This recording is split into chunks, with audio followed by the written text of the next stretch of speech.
Hi, my name is Inmo. I'm currently an honorary research associate at the University of Manchester, and also I'm working at Samsung Electronics in South Korea as a robotics research scientist. This talk is about one of my research I have done in University of Manchester, which is about virtual kinesthetic teaching for bimanual teleoperation. One of the potential applications of using robotics technologies in the nuclear industry is telemanipulation. We are interested in making humans out of risky environments, particularly from Glovebox tasks.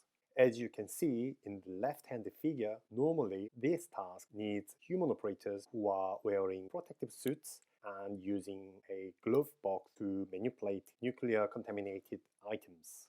However, due to potential risks to the human operators, we are looking at teleoperated robot manipulators to replace the human workers, as you can see in the right-hand figure. Still, there are research questions in terms of how to improve transparency between the master and the remote robot, and how to improve the overall system performance as well as system safety.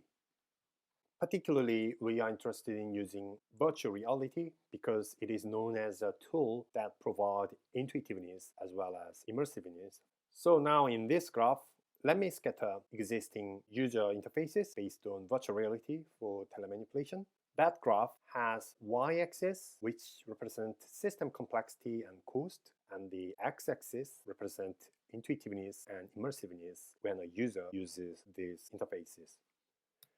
The simplest interface might be to use VR handheld controllers. In this case, a user can have intuitiveness in controlling the robot's end effector as he can control it in the Cartesian space. However, when the operator wants to control the robot gripper, trigger button can be used, which only provide on-off binary information for the gripper. Another interface might be use a data glove, as the data glove can collect the user's hand gesture information, which can be transformed to corresponding grasping commands to the robot gripper.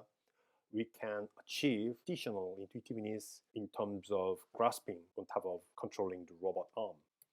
If we have an exoskeleton glove, then we can also have haptic feedback, but the system will be very complex and expensive. Here, I also would like to mention that the interfaces are becoming bulky, which also make us fatigue in the operator's hands and arms if they use those systems in the long-term operations. In this work, our aim is to propose a glove-free and marker-free interface, which also provides intuitiveness in both arm and gripper control. To that end, a couple of years ago, we made our first effort to develop a glove-free user interface by using a leaf motion, which is a low-cost hand tracking sensor. This video shows one demonstration using it. Basically, how this system works is that there is a mapping algorithm that maps the position and orientation of the operator's left hand to the position and orientation of that robot's gripper. Also, the operator's right hand gesture was used as a dead man's switch that activates or deactivates the robot. This function is very important as a form of failsafe to avoid any potential dangerous actions or misuses. However, we found a couple of major limitations. One of them is about the quality of hand orientation information tracked by the leaf motion sensor. The sensor's performance in terms of tracking the hand orientation was inconsistent, particularly while the human hand is closing or opening. Also, while the hand is being closed, it is very difficult for the human operator to recognize what is the current orientation information being recognized in the robot system, as there was not any feedback to the human operator in terms of that kind of information. Second limitation we found is that as the operator's right hand is being used for that dead man switch, the system itself is not suitable for dual-arm teleoperation. Therefore, In this work, we are trying to develop an improved glove-free user interface that is able to control one robot arm by one human hand so that we can have dual-arm telemanipulation. And the hand orientation information should be explicitly fed back to the operator so that the operator can understand what is the orientation input the robot is currently recognizing, and by doing so, the operator can adjust the orientation command if necessary. Thirdly, we don't want to add additional modality for deadman switch as it may cause further confusion to the operator. Lastly, the new information should be as intuitive as possible so that we can minimize the training time for using it. So now we propose our new interface that can satisfy all the design goals. This work is inspired by kinesthetic teaching.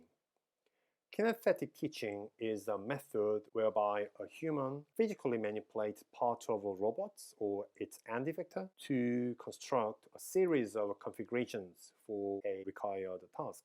This method does not require robotics programming knowledge, and it is known to be easy and useful in industrial settings. So many commercial robotics manipulators already adopted sort of kinesthetic teaching interface. Recently, one of our collaborators, Bristol Robotics Lab in the United Kingdom, utilized kinesthetic teaching for telemanipulation. This method used two identical robots for the master and the remote side. As the operator pushes and pulls the master robot, the remote robot also follows the movement. Here, another feature is that in order to open or close the gripper, the operator uses this button. I believe that this interface can be improved in terms of its intuitiveness by having virtual reality. In this work, we propose virtual kinesthetic teaching for telemanipulation. Here, instead of having the identical master robot in the real world, we have a digital twin in the virtual reality. The operator does not need to have any wearable glove, but a motion sensor on top of the virtual reality headset. This sensor captures the operator's hands in real time. In order to interface with the digital twin, we have an interactive marker which is superimposed at the end effector.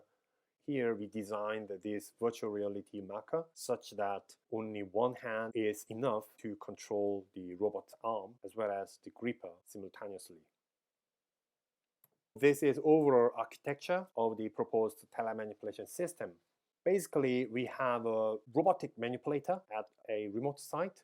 The robot takes joint space inputs and publishes joint space outputs about its current status.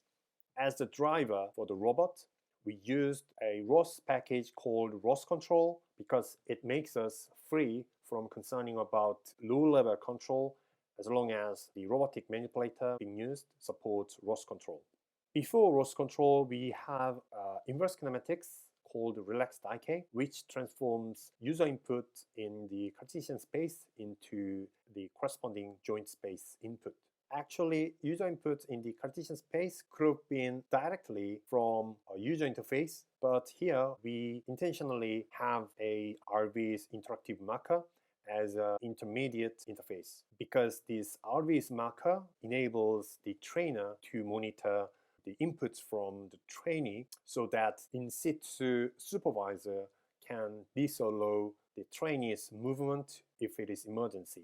The reason why we have Tele-OpenMux is that we want to have flexibility in terms of user interfaces. So we can have VR handheld controller, joystick. Also, we can have this new proposed virtual kinesthetic teaching. We built this interface based on Unity application where there is a digital twin of that remote robot.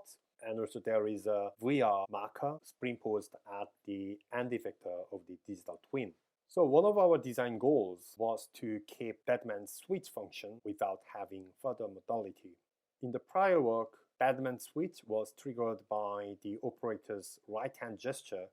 So in this work, we designed that the operator can activate the robot by holding the VR marker. Here, what I meant by holding marker is slightly grasping. Also, by releasing that marker, the robot becomes deactivated. holding gesture could be similar to fully closing hand, which we are going to use for closing the gripper. So in order to differentiate these two gestures, we intentionally designed the size of the VR marker as big as a human's hand so that the lip motion sensor can differentiate slightly grasping gesture or holding gesture against fully grasping. While holding the marker, the operator can move the robots by simply moving the operator's hand, and by fully closing the hand, the robot also closes its gripper. So in summary, by using only one hand, we are now able to control the robot along with deadman switch function. Also, the marker has color arrows for each axis so that the operator can easily understand what is current orientation information being recognized by the robot. Since the VR marker will be always spring-posed at the digital twin's end effector position, this proposed interface allows the human operators to think that this activity is like providing kinesthetic teaching for the robots in virtual reality. So now let me show you our demonstration video. This first demo shows our pick and place test. So in this system, we use Amazon AWS system to connect the master and the remote side. That's why we can see some of this jerky motion. If we use local LAN, we couldn't experience any jerky motion. In the second demo, there are randomly scattered paper pieces, and we try to sweep them into the center of the table. We particularly chose this sweeping demonstration because it is known as a common task in the nuclear Glovebox operations.